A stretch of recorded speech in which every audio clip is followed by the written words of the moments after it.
नमस्ते मित्रांनो, आज आपण आलो आहे नाशिक येथील प्रसिद्ध असलेले पांडवलेणी इथे.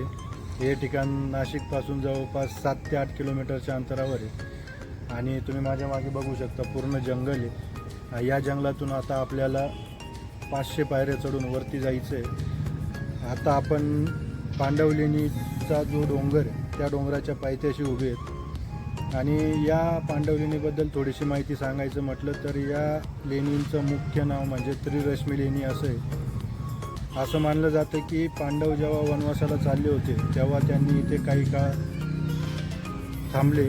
त्याच्यानंतर काही काळानंतर हळूहळू या लेणींचं नाव पांडवलेणी असं पडलं होतं. उपलब्ध असलेल्या माहितीनुसार प्राचीन बौद्ध लोकांनी या लेणींचं कोरीव काम केलेलं आहे. अतिशय सुंदर कोरीव काम आहे आणि इथे प्रमुख असलेल्या 24 लेण्या आज आपण बघणार आहोत. आणि या साईडला पांडवलेणींचा डोंगर आणि त्याच्या समोरच्या साईडला एक छोटंसं मस्त गार्डन आहे आणि त्या गार्डनमध्ये भगवान गौतम बुद्ध यांचे एक स्मारकसुद्धा आहे जे की आज आपण बघणार आहोत.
तर मित्रांनो, तुम्ही बघू शकता अतिशय सुंदर प्रकारचं कोरीव काम आणि हे पूर्ण या डोंगराच्या दगडांमध्ये कोरले गेलेलं काम आहे. अतिशय सुंदर कलाकृती आणि अतिशय सुंदर गौतम बुद्ध यांच्या आपल्याला इथे मूर्त्या बघायला मिळतात.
जी मागे कलाकृती बघताय ही स्तूप म्हणून ओळखली जाते.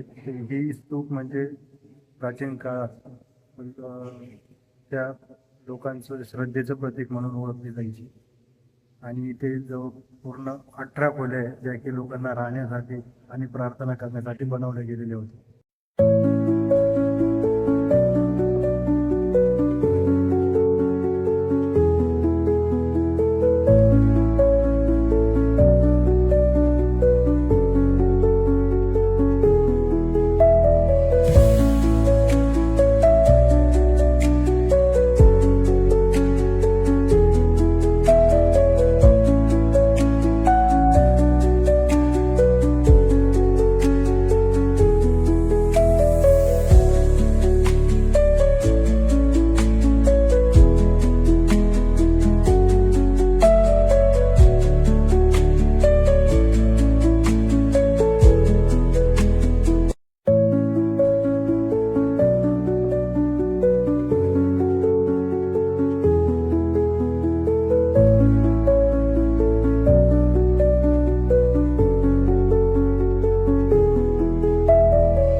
मित्रांनो, आत्ता मी जिथं उभा आहे हे पांडवलेणीला तुम्ही आत आल्यानंतर उजव्या साईडला सगळ्यात शेवटी असलेला हा कोपरा आहे.